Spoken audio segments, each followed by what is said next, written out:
Hello, everybody. This is Finfinde News Network.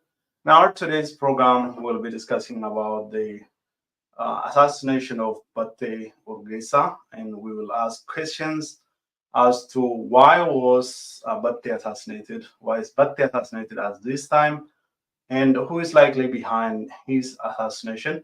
I have a guest today. My guest is the Noble Wario from Wales, United Kingdom. So stay with us until the end of our program. Welcome, the Noble. Thank you for having me, Daniel. All right. So the Noble, let's first take a look at the public knowledge about Batte Urgesa's contribution into the Oromo politics and the politics in Ethiopia and his experience in the last couple of years. And why is Batte Urgessa assassinated at this time? And what are indications that he would at some point probably he's at risk of assassination and this kind of tragedy in the past? What tells us about the likely, um, the misfortune this has that has transpired in the last couple of days? Thank you, Daniel. I think it's better to give a little bit background about who Batte Urgessa is. Batte Urgessa is one of the senior officials of the Oromo Liberation Front, OLF, based in Finfinne, the capital. Even though he is relatively young, he is very mature, wise politician that has influenced the the politics of not just Empire Ethiopia but also the Horn of Africa. Batte Urgessa is father. He's a father of 4 children. He's 41 years old, and he has been playing key roles in facilitating conversations, in peaceful way between Ethiopia and the Oromo Liberation Front. But he had also, on the other hand, he spent most of his years, particularly since Abiy Ahmed came to power, going into and out of prison. There was a time where he was in one of his prolonged prison. There was a time when he suffered illnesses as a result of mistreatment, and he barely managed to survive. Then he was released and arrested again, detained again, released. So all this time, there was no single time when he was convicted of any crime. The only crime apparently is his identity, his being Oromo. And most recently, I think was less than a month ago, he was detained and arrested in federal torture facility because he happened to be with a French journalist. He's the journalist correspondent for Agence France Presse. So the journalist was also arrested with him, but fortunately for the journalist, because he's got a country, he's got a government who could stand for the citizens, the journalist released, and Batte Urgessa was kept in Communicado for quite good weeks before he was recently released. So what happened after he was released is the tragedy that happened. It's a man-made tragedy that happened to him yesterday. What happened yesterday, according to the credible international sources, including I've just happened to read the news from Agence France Presse, who reported he was detained, he was arrested, and they dragged him from his bedroom. Well, according to the press from Agence France Presse, he was arrested by security forces, by the government authorities, and few hours later, he was found killed. And different sources suggest he was brutally cold-blooded way. I mean, he was murdered in brutal, very barbaric. I don't know if you've come across his image where his arms were, tied behind, and he was shot several times. The BBC Afan reported they discovered him shot with more than 10 wounds. There was no post-mortem examination conducted. The police forces prohibited his families for significant hours of time not to take his body. They weren't even allowed to take his body. But later, eventually they were allowed to, the grieving family allowed to take his body and bury him. Adding insult to injuries to the family. A few hours ago, I received news that two of his brothers who were grieving family members were also arrested and taken away by the Ethiopian government authorities. So the assassination has been reported by many international media outlets, and also human rights organizations are condoning it and saying independent investigation need to be made into the assassination. The Ethiopian Human Rights Commission also made the same statement, which for me is water downing. He was detained by the government security forces, and few hours later, he was found dead and shot several places. And I don't really get why an institution such as the Ethiopian Human Rights Commission, under the leadership of Daniel Bakala, anyway, it's a government-run institution, they made that kind of a statement, which tries to obfuscate the assassination, which tries to make it look like, oh no, wasn't the government security forces who killed him. I mean, he was under arrest. He was taken away by the government security forces. Who else would have done it?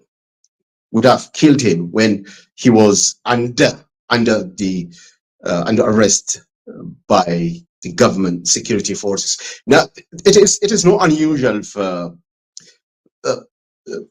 them to make that kind of excuse whenever they conduct assassinations. It is a public knowledge that they try to obfuscate it by making statements. I'm talking about the Oromia Regional government, who made a statement saying, "Oh, we don't know who assassinated him, who killed him, and an investigation is being made into the matter, and we don't have to make comments." This is absolute nonsense. It's an absolute nonsense, not just because he was detained, arrested, taken away by the government security forces, and a few hours later he was found dead, but also the Ethiopian, I mean, the Oromia regional government made similar similar statement before, when just a few years ago, when the Ethiopian government security forces conducted massacre against the Oromo Karayu institutional leaders and Gada officers. They rushed to make statements saying, "Oh, they were killed, they were massacred by the Oromo Liberation Front," in a very, very ruthless way. But later on, they changed their narratives, and the Ethiopian Human Rights Commission said they were assassinated, they were massacred by the Ethiopian government security forces, and no one has been kept, has been brought to justice, or no one has been held accountable.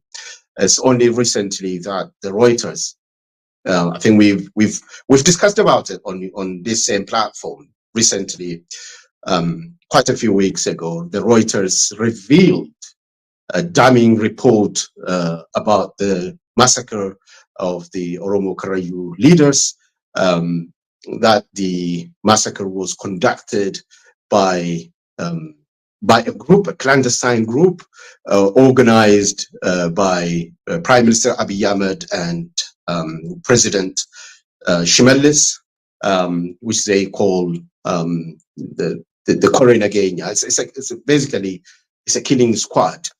And the Reuters report went on to give details of who gave order and how the massacre was conducted. So Batte is not different. He was aware. He knew that his life was at risk, particularly after his last arrest, and he knew that his situation was only reflective of the climate of fear that Ethiopia has inflicted on the Oromo, that each and every individual Oromo are operating under.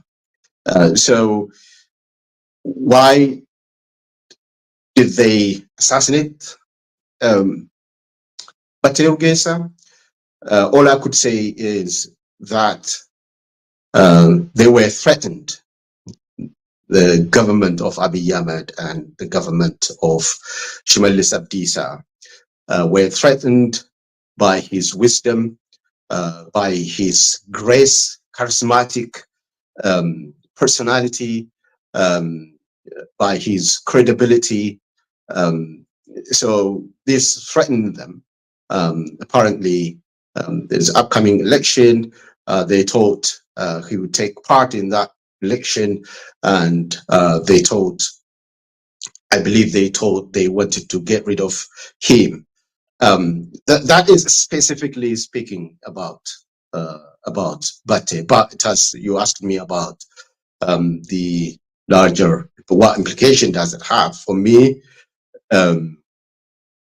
It is part of implementation, the continued implementation of Abiy Ahmed's policy of drying up the sea in order to get rid of the fish, which they declared word by word. Abiy Ahmed himself declared that the government of Ethiopia must eliminate OLF. They do not specify their declaration to the Oromo Liberation Army, which Batte Urgessa has nothing to do with. So this is part of the implementation of wiping out the Oromo in order to force the Oromo Liberation Army to surrender.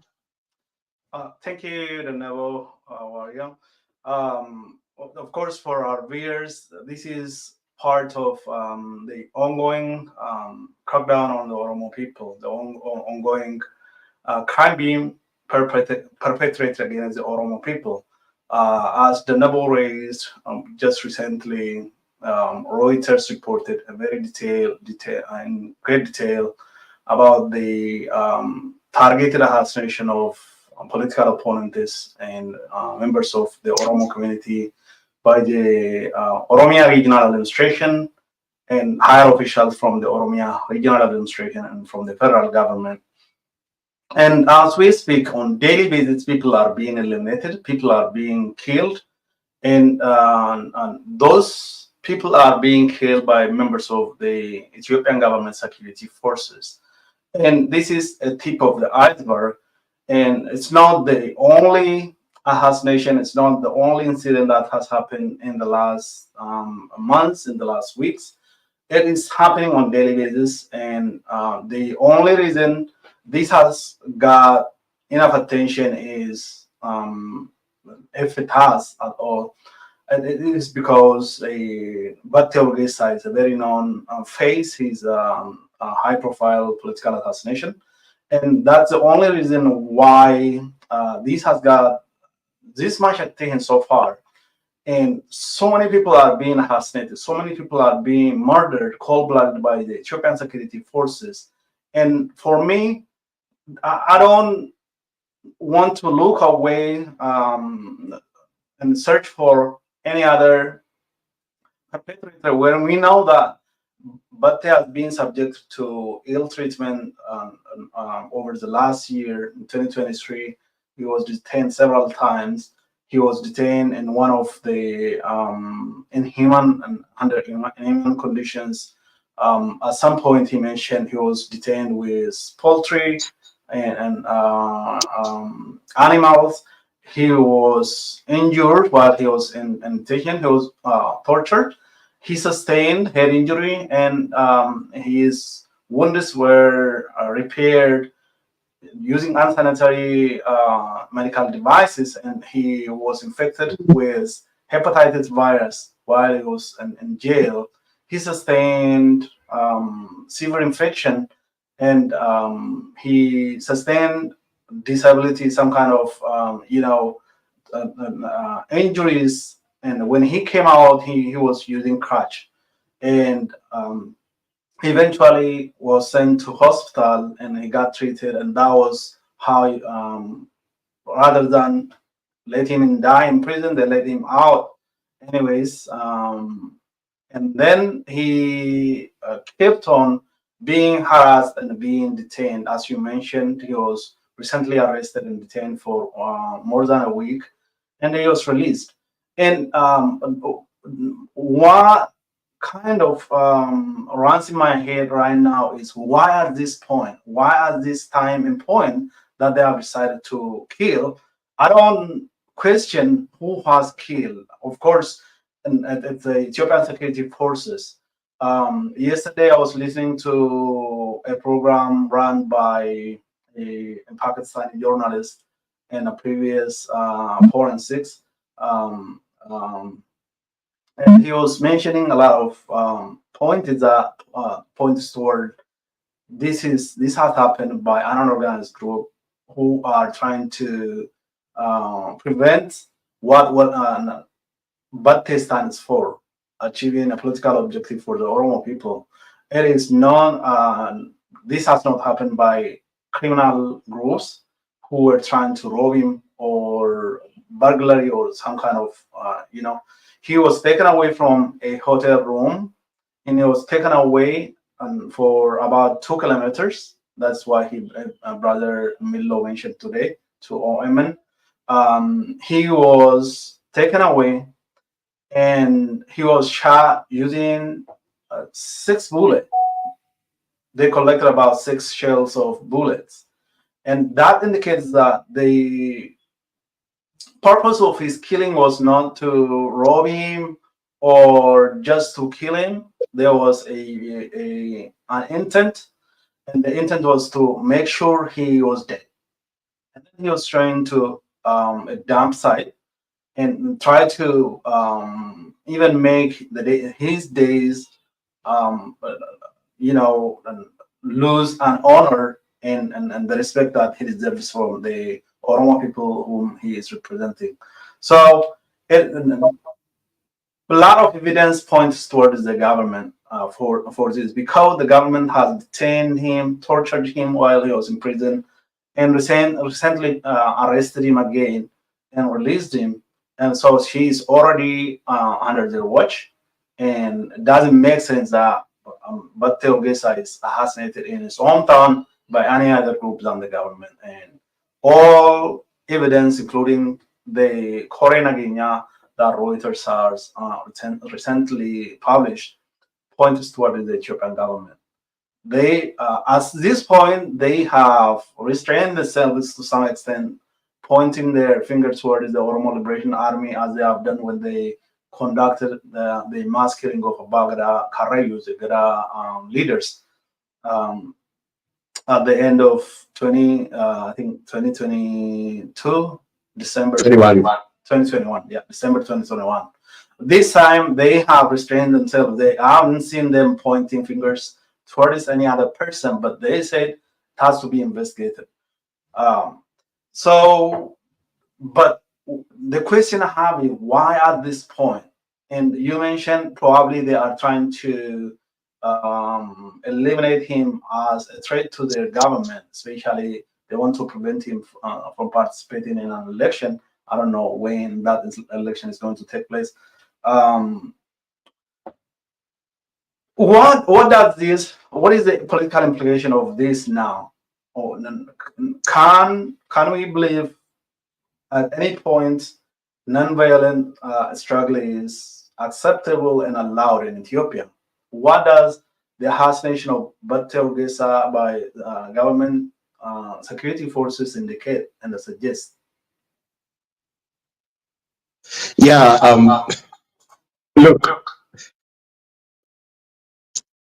why now is a little bit tricky question, because there was no time, there was no week, or there was no single month or year when the Oromo civilians were not killed. Every day, in every corner of Oromia, civilians are subjected to massacre.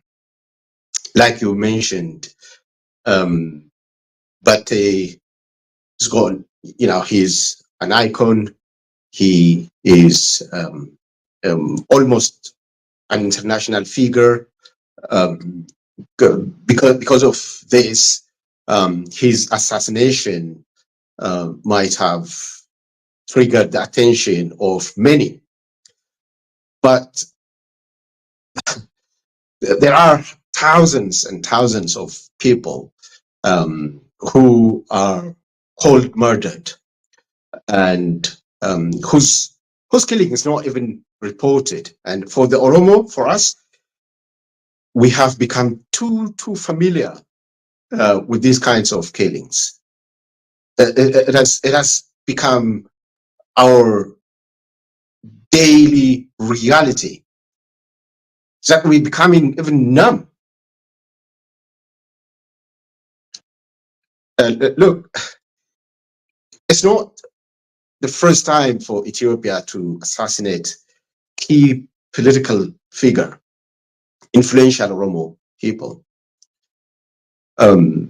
They assassinated Hachalu Hundessa, the same Ethiopia that assassinated Hachalu Hundessa, assassinated Batte Urgessa.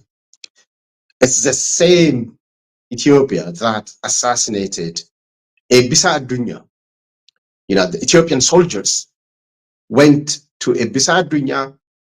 They broke into his bedroom. They killed him and they dragged his body on the rough ground. The list can go on and on. Marame Harka, Yosef Gammachu, Dahat Higalan. I'm only mentioning those key icons who were killed in broad daylight by Ethiopian soldiers. Has anyone been brought to justice? No. Do we even know those soldiers who killed Ebisa Dunya, for example? At that time, Abiy Ahmed was the foot soldier of the Ethiopian military. Lemma Magarsa was. Perhaps Abadullah was a military commander. These are people, okay? We don't have any evidence it was not Abiy Ahmed or Lemma Magarsa who shot Ebisa Dunya. All the Oromo artists, including the recent one, Hajar. What makes it now different is that the government of Ethiopia has made it loud and clear. It declared, we will eliminate oil. If that's Abiy Ahmed's word. He said, we will eliminate oil. And after he said that, how would they eliminate oil? They made declaration in the parliament, in a televised speech, Daniel, where they said, we cannot contain the Oromo Liberation Army. The only way we can contain the Oromo Liberation Army is by wiping out the Oromo. Effectively, that's what they said. The spokesperson said, the reason why we couldn't contain the Oromo Liberation Army, the Oromo Liberation Movement, for Abiy Ahmed said, oil, we must eliminate oil. So, Batte Urgessa, even though he doesn't have anything to do with the Oromo Liberation Army, he is a senior official of the Oromo Liberation Front, the very organization that has distanced itself from the Oromo Liberation Army and that decided to conduct their political matters in peaceful way. Okay?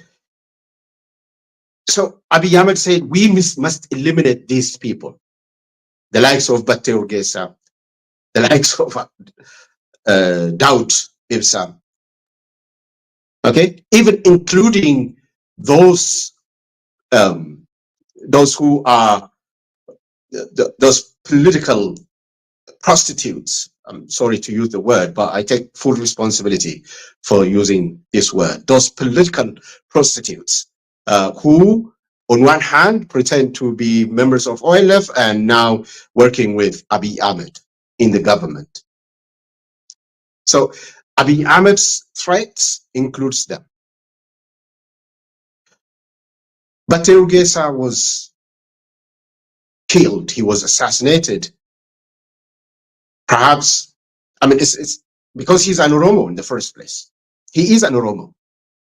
He is part of the sea, the ocean that Ethiopia has vowed to dry up. Specifically talking about him, he's very, he is an epitome of humbleness, eloquence, political maturity, wisdom.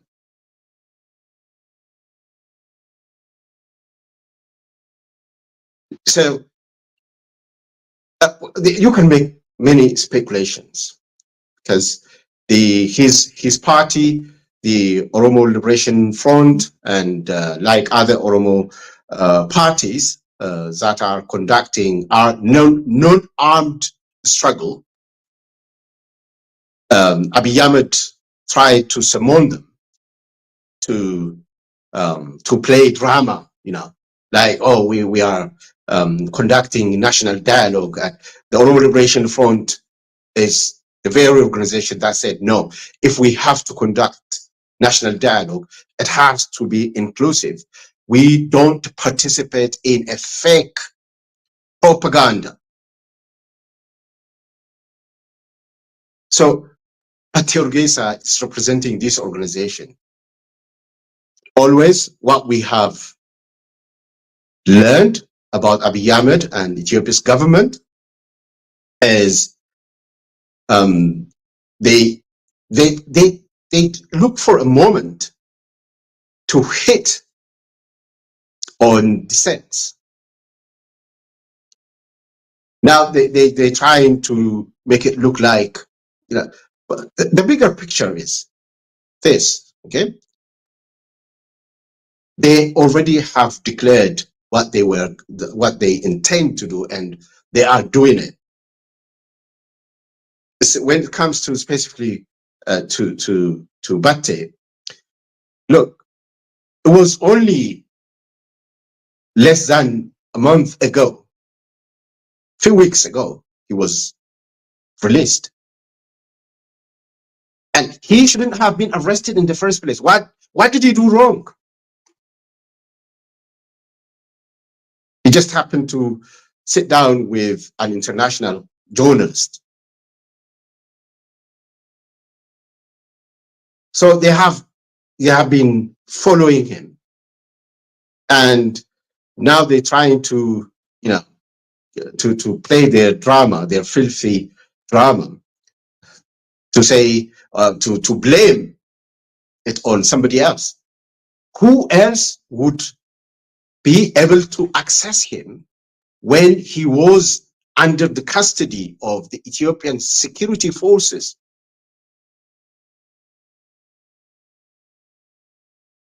So by so doing, they are trying to inflict fear on all Oromo political parties that are engaging in non-armed political movement.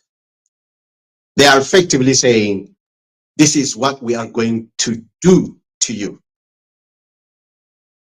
We've done it to Batte Urgessa. We did it to Hachalu Hundessa. We did it to lawyers. We've done it to Oromo doctors. Now, unless you zip your mouth, this is what we're going to do. It has become a trend.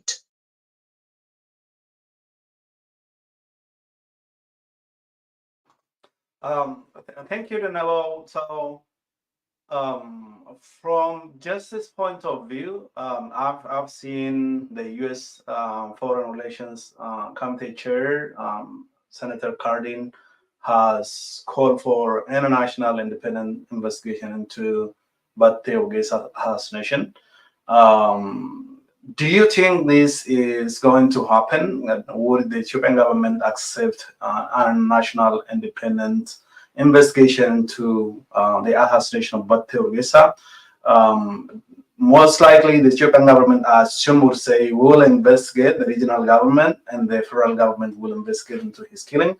But that, to me, is like a regime that has done the crime investigating its own crime.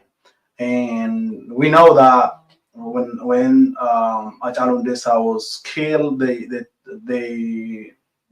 created some kind of drama and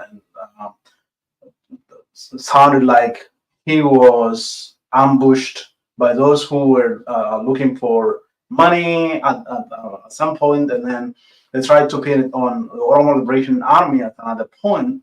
And they even say those who were shooting at the demonstrators was Oromo Liberation Army, but the demonstrators, the people who were rallying on the street, were pointing their finger towards the government. It was the government forces who are shooting at us, were what the people were saying. So this time around, when we look at justice, can we hope justice will be delivered to Batte Urgessa and his, his kids, his wife, his families, and the Oromo people at large? And if not, what impact would this have on, in terms of the future of the political environment in Ethiopia? How would this result in terms of the young people who are looking at what the political atmosphere in Ethiopia? What would this tell them? And that's one aspect of my question. And the other is in terms of the global community, democratic countries like the United States, the United Kingdom, European Union, in Africa Union. What should be their reaction to this? And I have a couple of more questions. I'll get back to it. Can you imagine the kind of attention, the kind of media coverage this this incidents should have received if it happened in Europe, and particularly if Ethiopia was the enemy, considered enemy of the West, like Russia?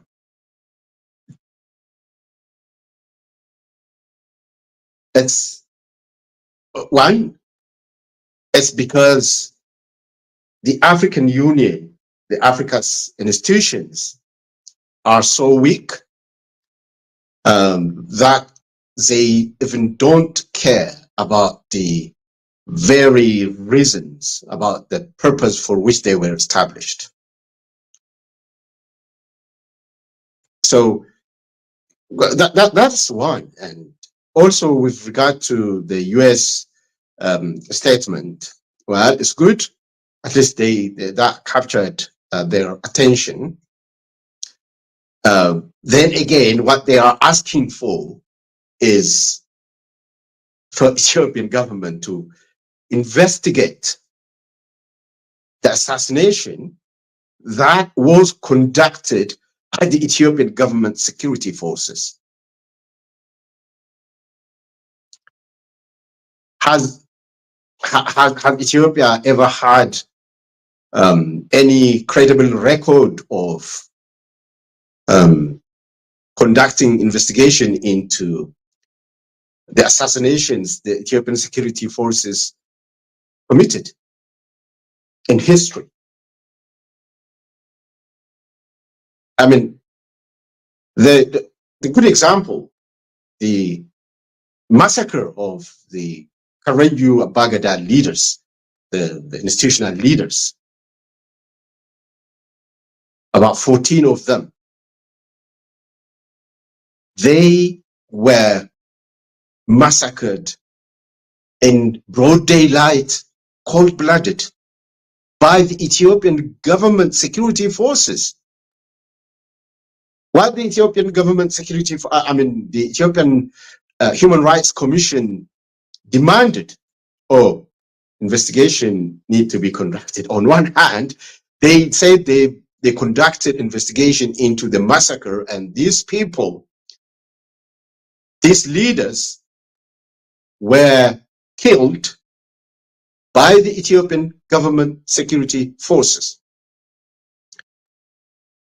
Okay, years later, like we mentioned earlier, the Reuters revealed the sophistication around the planning of the massacre, that the hierarchy of the chain of command who gave order to conduct that massacre, the Ethiopian government security forces. Now, according to Agence France Presse, Batte Urgessa was arrested last night.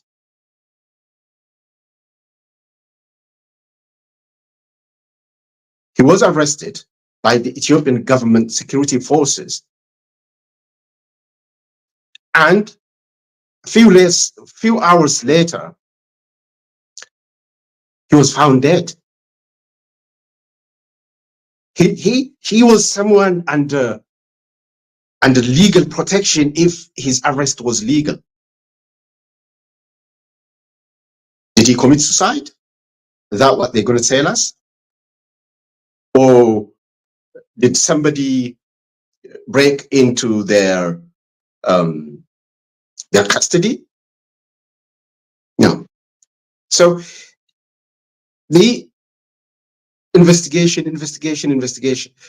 They have told the world, if America's United States government was to investigate this assassination, they have to begin from the proclamation, from the declaration that Abiy Ahmed made in December 2020, when he said in televised speech, he said, we are going to eliminate oil left.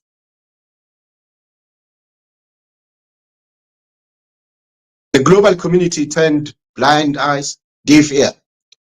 And they, few weeks later, after Abiy Ahmed made that declaration in the parliament, Daniel, in the parliament, they said, the only way we can stay on power is by wiping out the Oromo.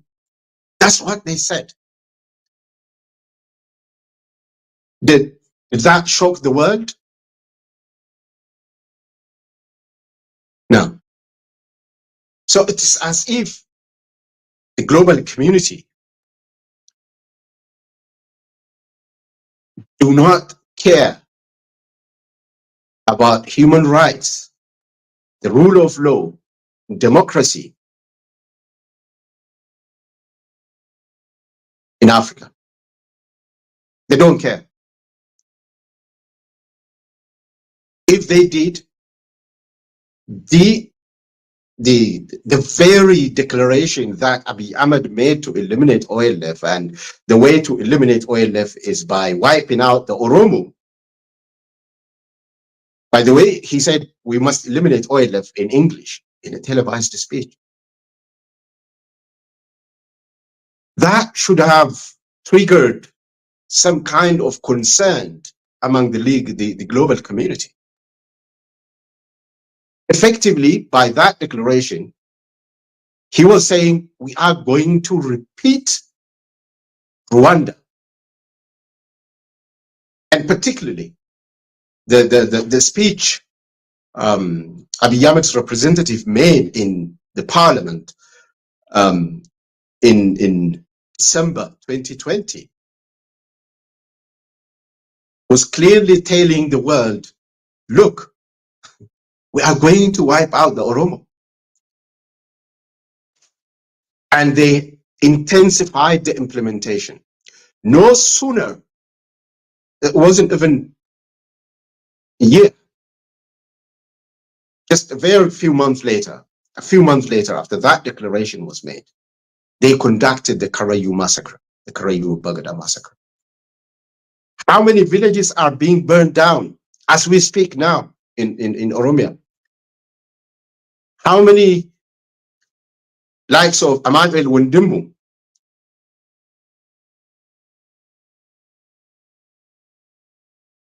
They are in every corner, in every village of Oromia. The Ethiopian government are implementing that strategy, policy of wiping out the Oromo, and the world, the global community have turned blind eyes, deaf ear. I mean, they risk moral bankruptcy, but that wouldn't save the Oromo.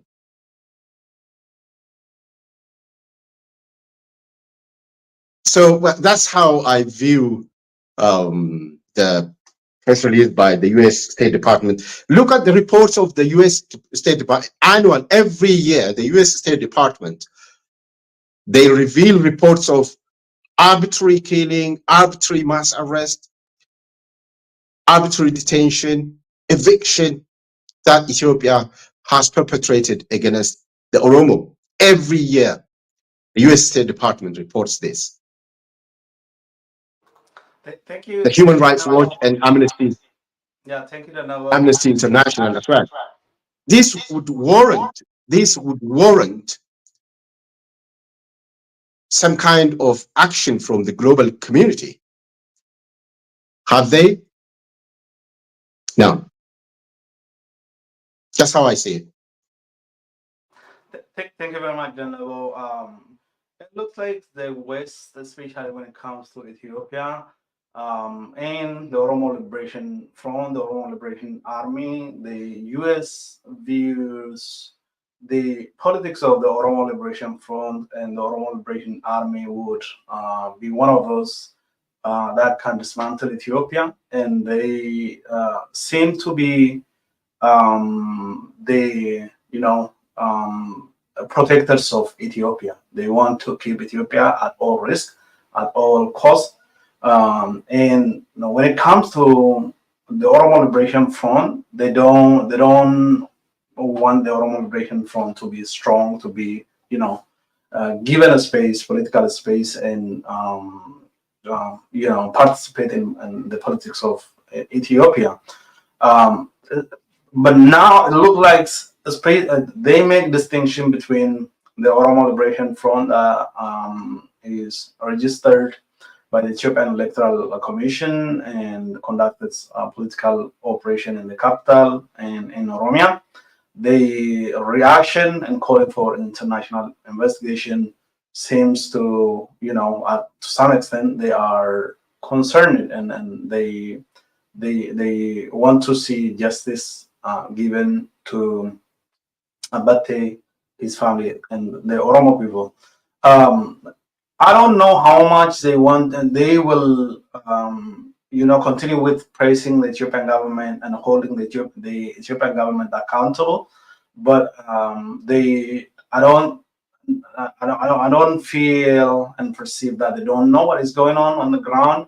I don't think they haven't seen the report of the Reuters report. That was very detailed and pointing to what is going on the ground so far. And I don't feel, just like you said, I don't feel any justice will be given to Batte and others, because we all know that, as you mentioned, it was later confirmed the perpetrators of the Bagadakari massacre were government security forces, and Corina Agenya was part of it, and nobody was held accountable for that. The government is ruling with dirty hand, with blood on its own hand, and if they have done yesterday, and it's most likely them who did this one too, and who is going to investigate who, and what would be the outcome. No, I don't think, even if a national investigation is conducted, it would be good for from one point of view, because the global community will know more about what the Ethiopian government's model operandi is, and it would most likely have an impact in terms of financial support and global the perception of Abiy Ahmed and his government at the global stage. Other than that, I don't think anybody would be held accountable in terms of, like, if you murder somebody in the West, the person would be sentenced either to life or lengthy imprisonment, or there would be a capital punishment. The person would be killed, right? That's the scenario. In this case, I don't think anybody would be held accountable to that extent. And also, international investigation, of course, has another benefit. If the government the government officials are confirmed to be behind this, they can also be, tried in global tribunal, like at the International Criminal Justice, International Criminal Court of which is part of the UN, and ICC is another avenue. I don't think Ethiopian government can investigate its own crime. Um, and also maybe the Ethiopian government will decline any international investigation and claim that it will create a team of investigators from its own, system from within. And also the Ethiopian Human Rights Commission, which was established by the Ethiopian government itself. I don't think they would also conduct any genuine, impartial investigation into this. And we'll see what is going to happen. And in terms of the political implication, now that we know and the world knows non-violent struggle in Ethiopia is not allowed, it costs us. Now, it's obvious that the other leaders of the Oromo Liberation Front are languishing in jail, and they are suffering from illnesses. They are tortured. Some of them have already been disabled. Some of them have sustained chronic conditions, hepatitis and cirrhosis and fibrosis of liver, which is permanent. And so we know that the Ethiopian government is not allowing any non-violent struggle. And don't you think the global community now understand better about why the Oromo Liberation Army is fighting, has picked up armies and fighting against the Ethiopian government? And in terms of the Oromo people's aspiration to be independent, and what would this suggest? And wouldn't it give more impetus to the armed struggle and the Oromo people's support for that, and also global understanding why the Oromo people are, conducting armed struggle at this point? I think this clearly accentuates the hypocrisy of those global actors who always blame the Oromo Liberation Army for taking up gun for many reasons. On one hand, they say, no, we don't encourage that. We only encourage the peaceful, non-armed way of advancing the Oromo cause. On the other hand, when Ethiopia told the global community that it would not allow the peaceful struggle, that it will eliminate the OLF, the global community haven't done anything. Now the assassinations after assassinations, the massacre that have been conducted, they haven't done anything. Second, the reason why I said it accentuates the hypocrisy is because the global community or the global actors, they are not, they don't seem to be, they don't seem to be loyal to their own values. I mean, the values of human rights, the values of democracy, the values of freedom of expression, They're very selective on that. It's only recently when Sergei Lavrov, the Russian politician, he died in prison.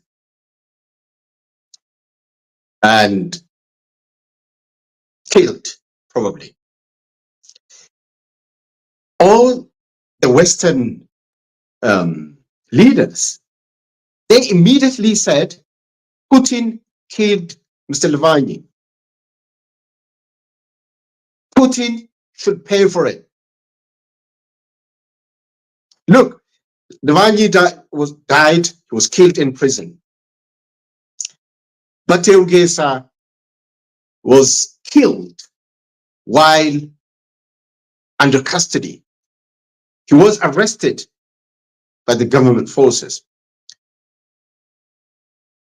So if the Western powers, I'm only saying the Western powers because I'm not going to blame the Arabs, because they're not saying we value human rights, democracy, or the rule of law. They're not even signatory to many of these global international human rights tools and instruments and resolutions. What Ethiopia is doing to the Oromo, the killings, the arbitrary killings that we hear every day, the massacre, these are not just crimes Ethiopia perpetrated against the Oromo. It should be treated as a crime, as crimes that Ethiopia has perpetrated against the global community, against each and every nation that is signatory to those international human rights tools and instruments. Everything that Ethiopia has been doing to the Oromo is in violation of Universal Declaration of Human Rights. It's in violations of crimes. It is crimes against humanity. It's genocide.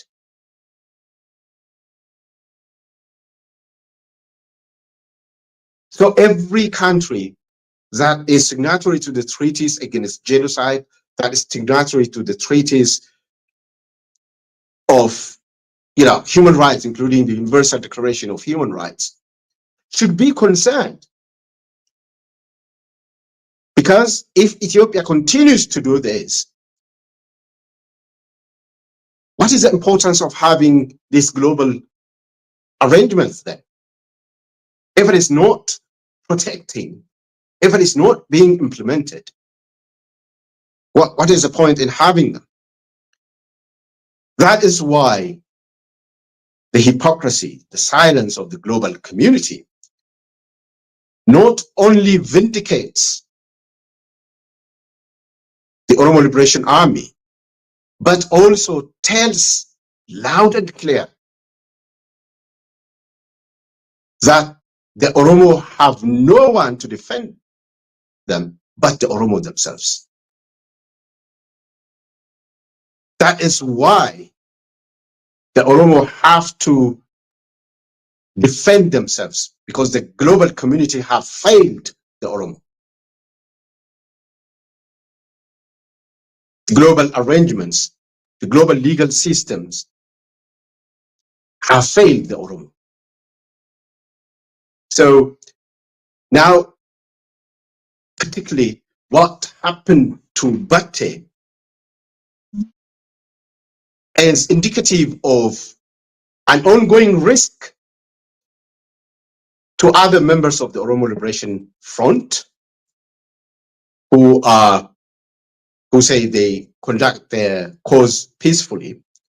Is also indicative of the risk to the likes of Oromo Federalist Congress and all other Oromo political parties that say we oppose armed struggle and we conduct our cause, we advance our cause in peaceful way.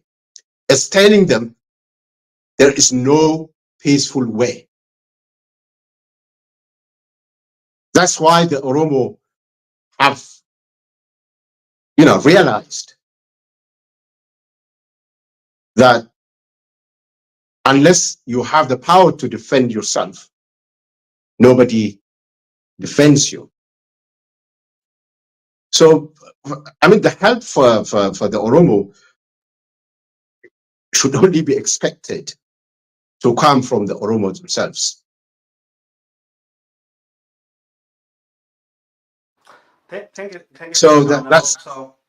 Um, in terms of the people's reaction back in Finfinne in Oromia, and I heard that some university students, especially the Addis Ababa Finfinne University students, have started demonstration. The government tried to prevent that, and what does that suggest? That the government doesn't want the public to express their opinion, even though that's their constitutional right. What does that indicate, and how would that relate to this assassination? Why does the government prevent people from expressing their reaction to the assassination of Batte Urgessa? well, Ethiopia is known for mowing down peaceful protesters time and again. This is the reality we grew up witnessing. Um, they don't allow people to express themselves, and the university students could take to the streets. Then the regime of Abiy Ahmed, they are very devious. They are known for making all kinds of excuses. Probably they say to them, no, these are not allowed demonstrations, or it's anti-peace demonstration. In the first place, according to the constitution, you don't need even to ask for permission to hold demonstration. You just have to notify them for protection. But what Ethiopia have done is they spray live ammunitions on peaceful demonstrators. So I don't think I've heard there are quite a few demonstrations taking place, but I don't think the government of Abiy Ahmed is programmed in such a way that they could listen to the grievances of the people. They don't care about the grievances of the people, because again, I'm repeating myself again, they have clearly stated their intention, their policy, the policy towards the Oromo Liberation Front. I'm not saying the Oromo Liberation Army. I'm talking about the Oromo Liberation Front, whom Abiy Ahmed said we must eliminate them. And the way to eliminate them, according to the parliament of Abiy Ahmed, was by wiping out the Oromo. So effectively, what they are doing is wiping out the Oromo. I can't give any other explanation for this. Have the world done anything? No. So that's why I say the Oromo have got only one option, because they are faced with existential threats. It's either to be eliminated or to defend themselves. Thank you very much, Danabo Wario, from Wales, United Kingdom, and this is Finfinne News Network, and we have been discussing about the assassination of Batte Urgessa. Batte Urgessa is a high political figure, and um, a senior member of the Oromo Liberation Front, and he had been several times detained by the Ethiopian government. He was tortured while he was in jail.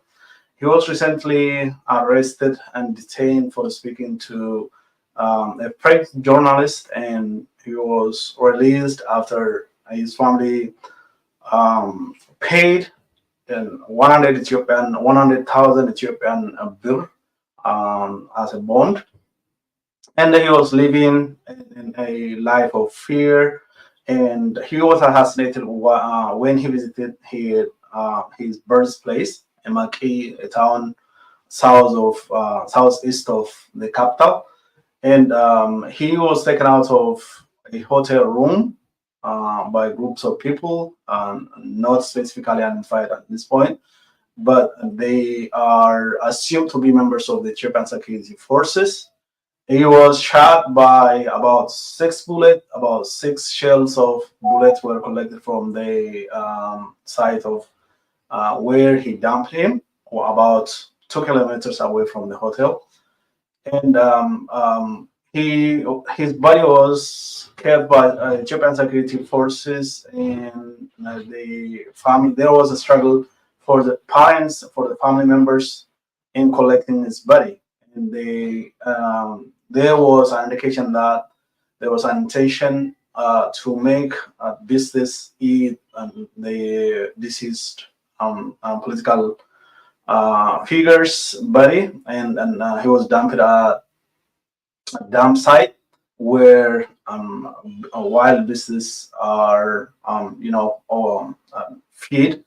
And so there was intention to hide his assassination.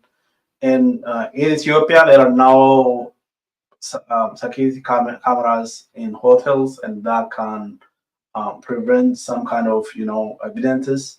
But still, there were a number of questions that I was thinking about in terms of how about the hotel administration? Can they have some information about the identity of those who forcibly took Batte Urgessa? Why did Batte Urgessa open his door, his hotel door, when the killers and wanted him, and did they break into his room? So there are a number of questions that we don't have answers to at this point.